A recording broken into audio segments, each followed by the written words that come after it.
그동안 여러 파인다이닝을 다니면서 느꼈던 한 가지 공통점, 파인다이닝은 비싸다입니다. 고급 식재료, 섬세한 서비스, 세련된 분위기가 어우러진 고급 식사를 뜻하는 파인다이닝에 가성비라는 개념은 공존하기가 매우 어렵습니다. 그런데 만약 미슐랭 스타급의 다이닝 코스를 다른 매장들의 절반 가격 혹은 그 이하로 경험할 수 있는 식당이 있다면 어떨까요? 오늘 다녀온 식당 런치 기준 인당 9만원, 하지만 최소 미슐랭 1스타 혹은 2스타에 근접한 다이닝 코스를 만날 수 있는 상암동의 100kg입니다. 참고로 영상이 올라가는 시점 며칠 뒤 10월 15일에 11월 예약이 풀리게 되는데요. 좌석이 총 12개밖에 되지 않은 작은 식당이니 1인 예약은 불가하다는 점도 참고 부탁드리며 제 슐랭 구독과 좋아요는 언제나 가능한 점도 잊지 말아주시면 감사하겠습니다.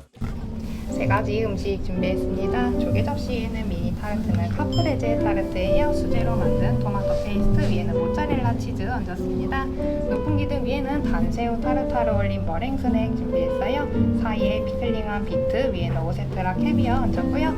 마지막으로 김부각 스낵 위에는 생선인 대구를 이용해서 만든 이탈리아 요리인 바칼라를 짠 후에 어란 살짝 올렸습니다. 세 가지 음식 다 손으로 들고 드시면 되세요.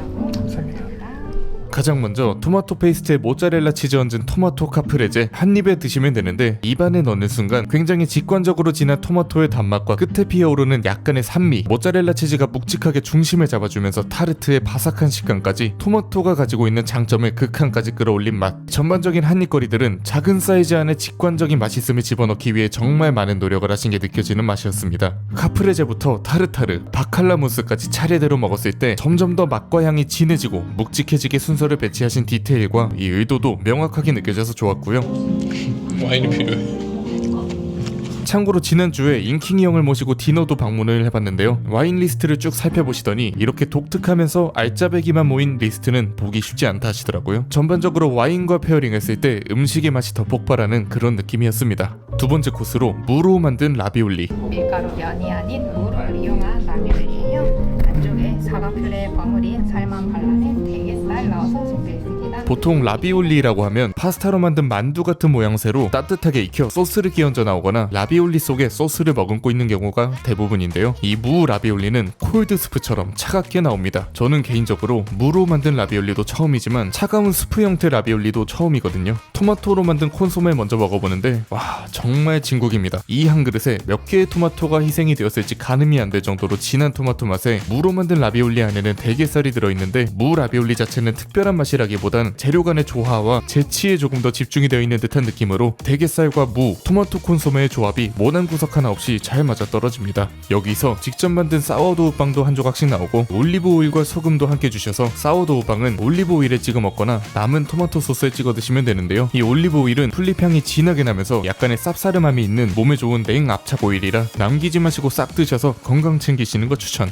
굳이 따지자면 이날 가장 아쉬움이 남았던 해산물 구이. 이 아쉬움이라는 게 맛 때문은 아니었습니다. 카라미상이랑 승빠님 100kg를 먼저 다녀온 지인들이 해산물 구이에서 나온 참돔 스테이크를 엄청나게 극찬을 하셔서 참돔이 나오길 내심 기대했었는데, 이날은 새우와 한치구이가 나왔습니다. 샴페인으로 만든 거품 소스와 버터 소스, 직화로 구운 쪽파와 애호박, 뚜렷하고 직관적인 맛보다는 밸런스가 정말 잘 잡혀있는 맛이었는데요. 디쉬에 있는 재료 하나하나 따로 먹어도 전혀 모난 구석이나 부족함이 없고, 재료들을 함께 먹었을 때 시너지도 굉장히 좋은 편이었습니다. 빵을 반쪽 정도 남겨뒀으면 남은 소스를 좀 더 맛있게 먹을 수 있었을 텐데 그 점이 좀 아쉽습니다. 네 번째 파스타 요리 드리겠습니다. 트러플 올린 파스타 준비했습니다. 위에는 이탈리아산 블랙 트러플 슬라이스해서 올렸고요.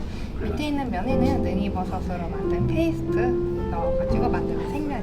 이날 가장 맛있게 먹었던 능이버섯 파스타, 위에는 생트러플이 올라가 있고요. 그동안 먹었던 파스타 중에서 가장 맛있게 먹었던 곳이 어디냐 좀 생각을 해봤는데, 오프닝에서 먹었던 송이 파스타, 트리드에서 먹었던 자파스타 정도가 떠오르는데 100kg 파스타는 적어도 트리드급 그 이상까지는 조금 호들갑 같고 트리드와 견줄 정도로 정말 맛있었습니다. 꾸덕하고 진한 능이향이 전체적인 맛을 지배하면서 트러플이 가지고 있는 그 가벼운 흑향이 레이어를 한층 더 쌓아주는데요. 다시 말해 능이가 묵직하게 아래를 받쳐주고 있으면 이 생트러플은 위쪽으로 영역을 조금 더 전개해주는, 두 버섯의 역할이 명확하게 나눠진다는 게 또 재밌는 포인트였습니다. 솔직히 맘 같아선 추가금을 내서라도 두 그릇을 먹고 싶은데 너무 돼지처럼 보일 것 같아서 꼭 참았습니다.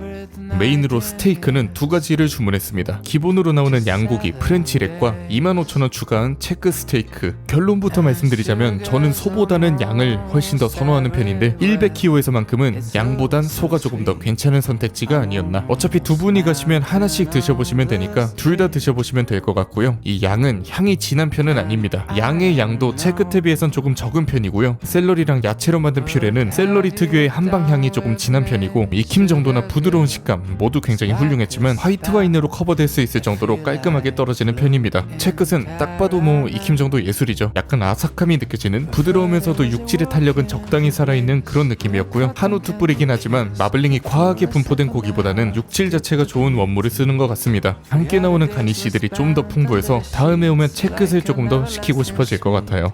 디저트와 함께 마실 차를 먼저 고르고 첫 번째 디저트로 티라미수가 나오는데요.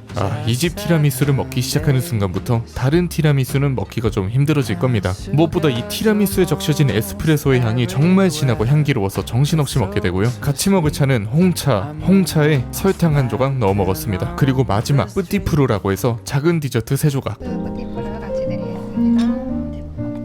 마카롱 바닐라 가나쉬 넣은 마카롱입니다. 옆에 있는 초코는 다크 초코와 밀크 초코를 겹겹이 쌓아 올린 가나쉬예요. 이제 생초코입니다.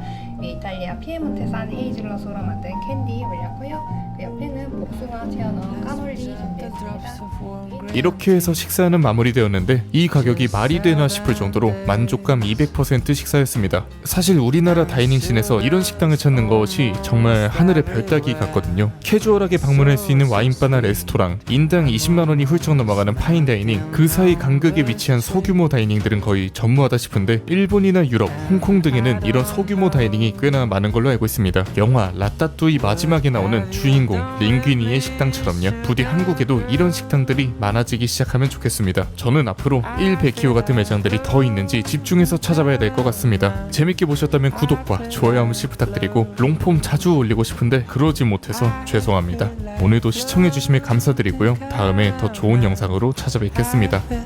감사합니다. I feel